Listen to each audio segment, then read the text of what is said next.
South ఇండియాలోనే biggest sorry store మన Varahi silks మన విజయవాడ ఎంజీ రోడ్ లో ప్రారంభం. చూడండి దొంగల్లుడు గారు, మీరు టీవీ భారతం చూసారా? ఆ భారతంలో భీష్ముడిని పడగొట్టడానికి అర్జునుడు శిఖండిని అడ్డం పెట్టుకున్నాడు. కానీ పురుషోత్తముడు భారతంలో ఈ భీష్ముడు అర్జునుడిని పడగొట్టడానికి శిఖండిని అడ్డం పెట్టుకున్నాడు. అంటే మీ భాషలో చెప్పాలంటే మీరు ఆడుతున్న దొంగ నాటకాన్ని బయటపెట్టి మీ ఆట కట్టించడానికి మోడ్రన్ శిఖండిని తీసుకొచ్చాను.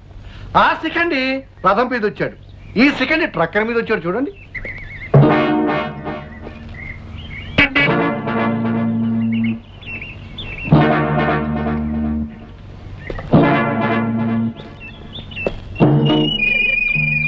ఇతనెవరో తెలుసా మహావిష్ణువు గారు? నీ పెళ్ళానికి నీకంటే ముందు మొగుడు కావాలనుకున్నవాడు, నీ పెళ్ళాన్ని ప్రేమించి గ్రీమించి పెళ్లి చేసుకోవాలనుకున్నవాడు. అందుకే ఇతన్ని మా అన్నయ్య పంపిస్తాను. అసలు ఎవరో ఆయన తెలిసిపోతుంది, నువ్వు అండమాన్ వెళ్ళిపోతావు. రెడీగా ఉండు. మిస్టర్, నువ్వు అక్కడికి వెళ్ళడానికి వీల్లేదు. నువ్వెవరు చెప్పడానికి? నేను చెప్పినట్టు వినకపోతే మీరు వినేటట్టుగా చెప్పాల్సి వస్తుంది. నువ్వు చెప్తూ ఉంటే వింటూ ఆగిపోవడానికి అతను నాలా పిరికి వెధవ కాదు, లాగి ఒకటి మూతి మీద ఇస్తాడు. అబ్బా! అబ్బా! అబ్బా!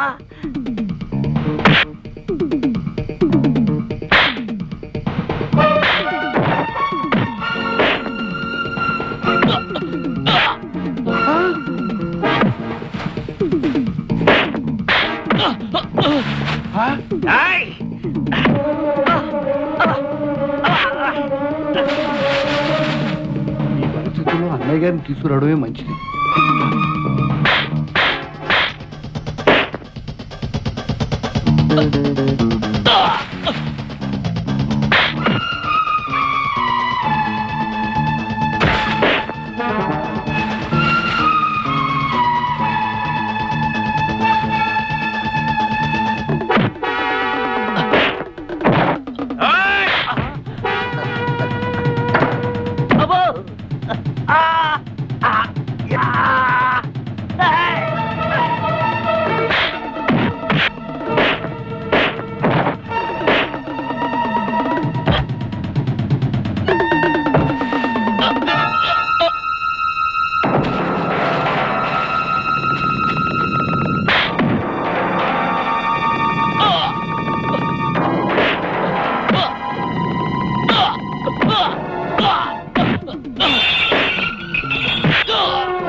చూడమే విష్ణు,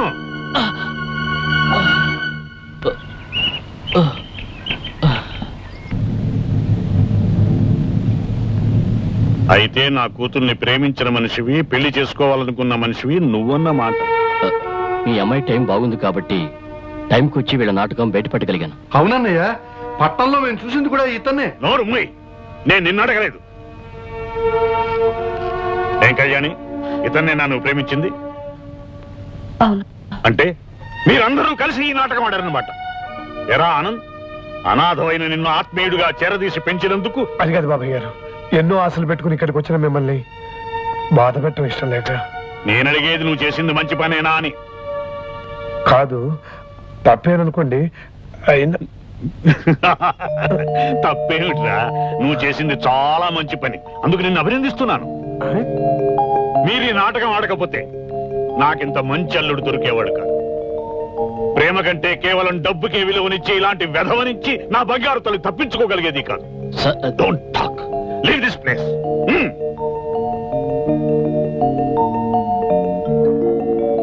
ఆనంద్, 4 రోజుల్లో అమెరికా వెళ్ళబోయే నాకు నువ్వు ఇచ్చిన ఫేర్వెల్ గిఫ్ట్ రా ఈ Vishnu. I'm grateful to you my dear Vishnu. ఇక నిన్ను నా బిడ్డని ఎవరూ విడదీయలేరు. Be happy.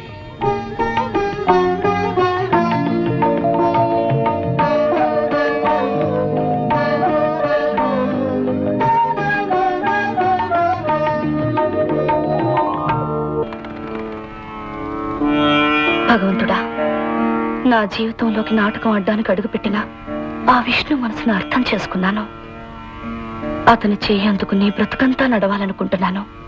ఈ విషయం నీ సమక్షంలో అతనికి తెలియచేయబోతున్నాను. మమ్మల్ని దీవించు స్వామి. ఎందుకు కళ్యాణి అర్జెంటుగా రమ్మని కబురు చేశావు? నా మనసులోని ఓ ముఖ్యమైన మాట చెప్పాలని. ఏమిటిది చెప్పు. ముందు మనిద్దరం కలిసి గుడి చుట్టూ 3 ప్రదక్షిణలు చేయాలి. ఆ తర్వాతే చెప్తాను. రండి.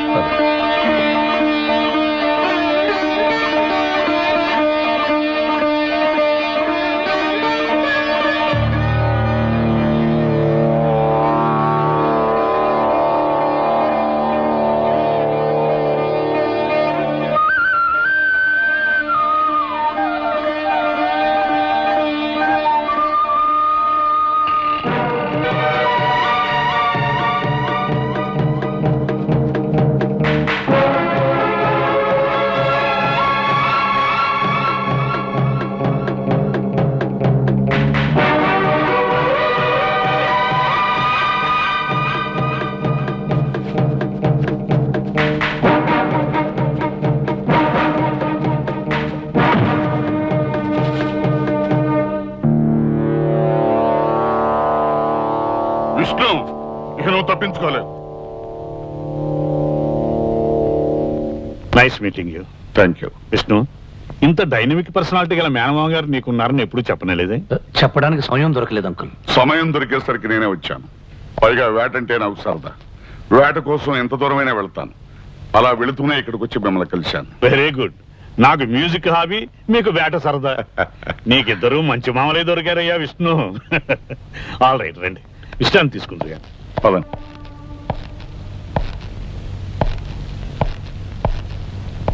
విష్ణు, గుర్తుందా?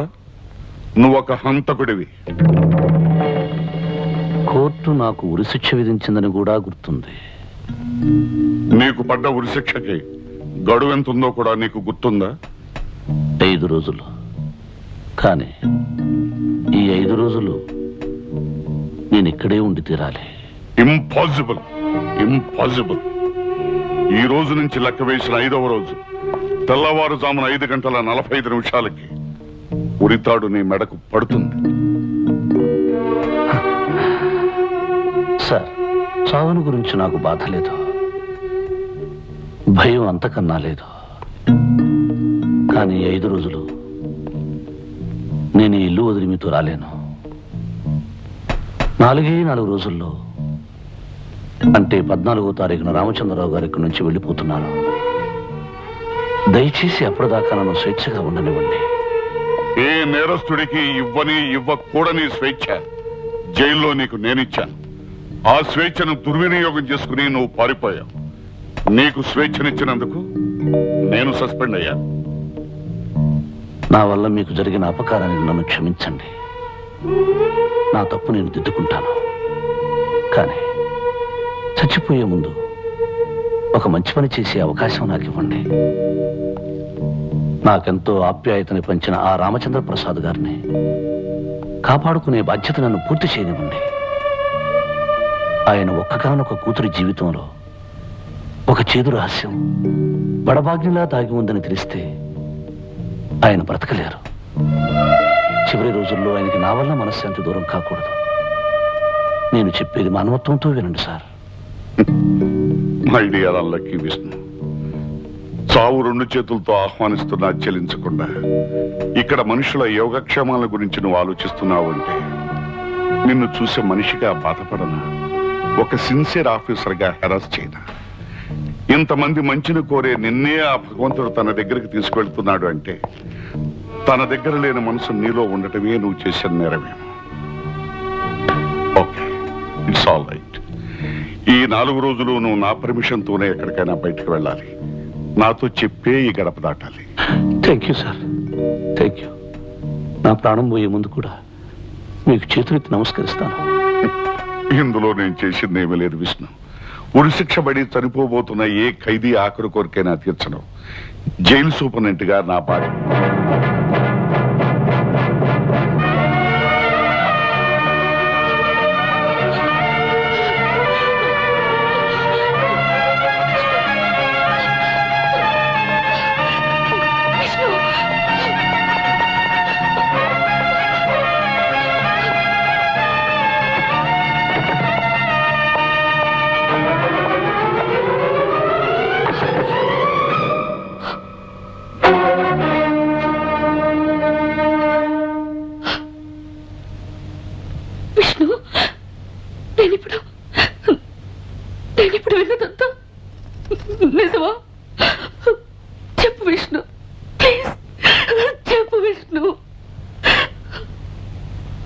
నిజమే.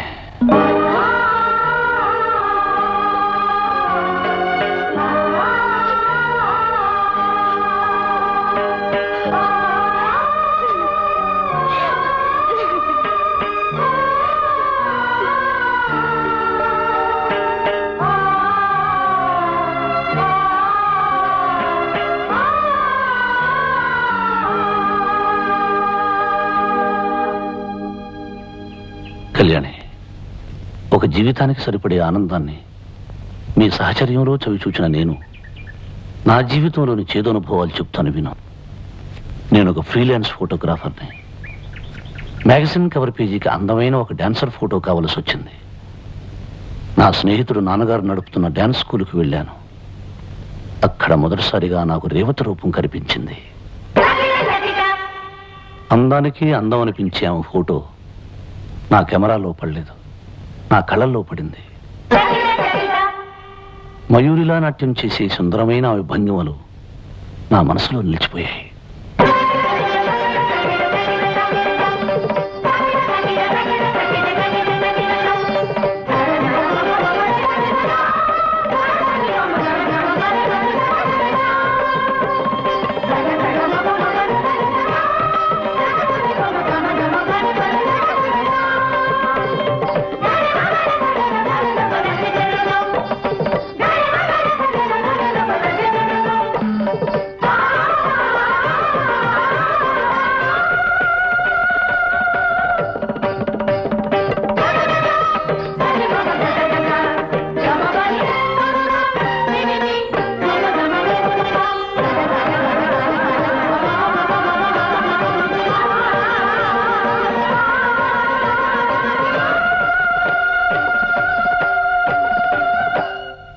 తై తై తక్కతై తై తై తక్కతై తై తై తక్కతై తై తై తక్కతై తై తై తక్కతై పదిగణతం పదిగణతం పదిగణతం పదిగణతం పదిగణతం పదిగణతం పదిగణతం పదిగణతం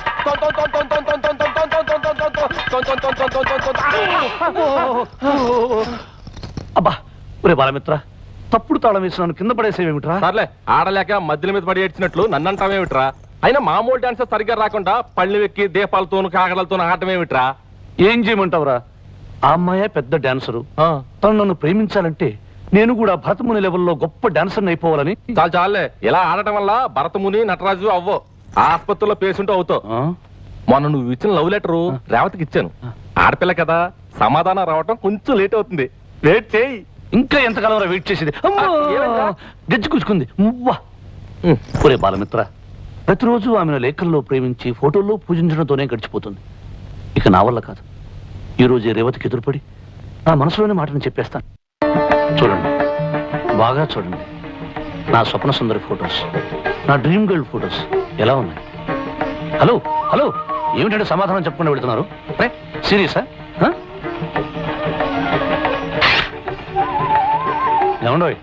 ఏమండి అన్నట్టు నా మోకాలు దెబ్బతింది. ఎందుకని అడగండి. పళ్ళెం మీద డాన్స్ చేయబోతూ పడ్డాను. ఎందుకు పళ్ళెం మీద గిళ్ళెం మీద డాన్స్ చేయడం అడగండి. అది అడగరా? నేను చెప్తాను. అర్జెంటుగా డాన్స్ నేర్చుకుని భరతముని లెవెల్లో గొప్ప డాన్సర్ అయ్యి మేము మెప్పు పొందాలని. ఏమండి, అసలు నేనంటే మీకు ఇష్టం ఉందో లేదో చెప్పండి. ఇంత సూటిగా ఎందుకు అడుగుతున్నానో అడగండి. అది అడగరా? నేనే చెప్తాను. ఇష్టం అని ఒక్క మాట చెబితే చాలు. మీ పెద్దల దగ్గరికి వెళ్ళి వాళ్ళ నోట మాటలానివ్వకుండా చేసి, నేను ఒక్క మాట పడకుండా నా మాటలతో వాళ్ళని మాట్లాడనివ్వకుండా మాటలు చెప్పేసి, ఆ మాటల మధ్యలో మాట వరుసకి అన్నట్టుగా మన పెళ్లి మాట అనేసి, నాతో మాట్లాడడం మాటలు కాదు, మీ మాట ప్రకారమే కానివ్వండి అని వాళ్ళ మాటగా అనిపిస్తాను. ఏమంటారు? మువ్వలతో తప్ప మాటలతో సమాధానం చెప్పరా?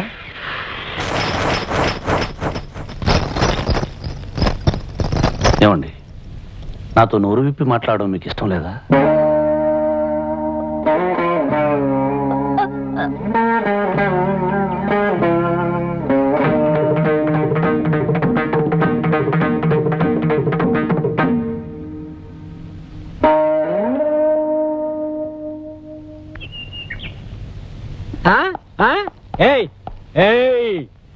ఆడపిల్ల ఒంటరిగా వెళ్తుంటే అల్లరి చేస్తున్నావా? పద స్టేషన్కి. మిసాలు, నేనేం తప్పు చేశాను? నేను చూడలేదు అనుకున్నావా? నువ్వు ఆ పిల్ల వెనకాల తోకలా ఫాలో అవడం నా కళ్ళారా చూశాను. నడు స్టేషన్కి. ఎర్రటోపి ఆమె నా ఫ్యామిలీ. ఏమిటి? ఆ పిల్ల నీ ఫ్యామిలీయా? మీసాలు ఫ్యామిలీ అంటే ఆ పిల్ల నేను పెళ్లి చేసుకోబోతున్నా. పెళ్ళా? పెళ్లి. నడి రోడ్లో నిలబడి నువ్వే నిర్ణయించుకుంటే సరిపోతుందా? లేకపోతే నువ్వు నిర్ణయిస్తావా? అవునయ్యా, ఆ పిల్ల పెళ్లి విషయం నిర్ణయించవలసింది నేనే. ఎందుకంటే అది నా కూతురు.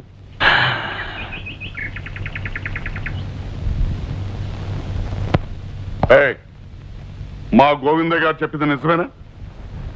మాట్లాడవే, నిజమేనా? నిజమే సార్. మిస్టర్ విష్ణు, ఒక హెడ్ కానిస్టేబుల్ నేను గోవిందయ్య గౌరవ్ అని పిలుస్తున్నాను అంటే ఈయనకు మా డిపార్ట్మెంట్ ఎంత గౌరవిస్తుందో అర్థం చేసుకో. మంచితనానికి ఈయన మారిపోయారు. ఇలాంటి మనిషికి ఎందుకు పనికిరాని కొడుకును ఒక మొగ కూతుర్ని ఇచ్చి ఆ భగవంతుడు అన్యాయం చేశాడని మేమందరం బాధపడుతూ ఉంటాం. ఒక నెల రోజుల్లో రిటైర్ కాబోతున్న ఈయనకున్న ఆస్థల్లా ఆ మంచితనం, ఆ మొగ కూతురు.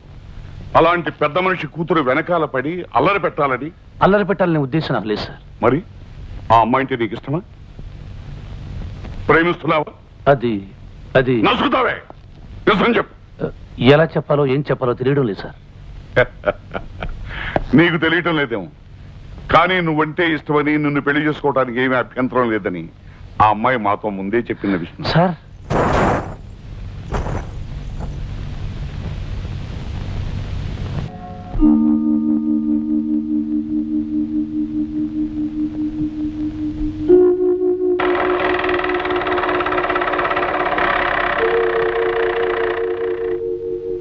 అందమైన పాటలా మా జీవితం సాగిపోతుండేది. హఠాత్తుగా అందులో ఓ అపశృతి. ఒకరోజు రాత్రి నేను ఇంటికి వచ్చేటప్పటికి ఆమెకు దగ్గరగా మరో మగవాడిని చూశాను. నేను ఇంట్లో లేనప్పుడు వేళకాని వేళల్లో ఒక కుర్రాడు వస్తున్నట్టుగా నాకు చాలా మంది చెప్పారు. రేవతి గురించి నాకు పూర్తిగా తెలిసిన మెల్లమెల్లగా నాలో ఏదో తెలియని అనుమానం తలెత్తింది. ఇంకొక రోజు నేను ఇంటికి వచ్చేటప్పటికి ఆమెతో మాట్లాడి అతను కంటపడ్డాడు. నన్ను చూడగానే తప్పించుకోబోయాడు.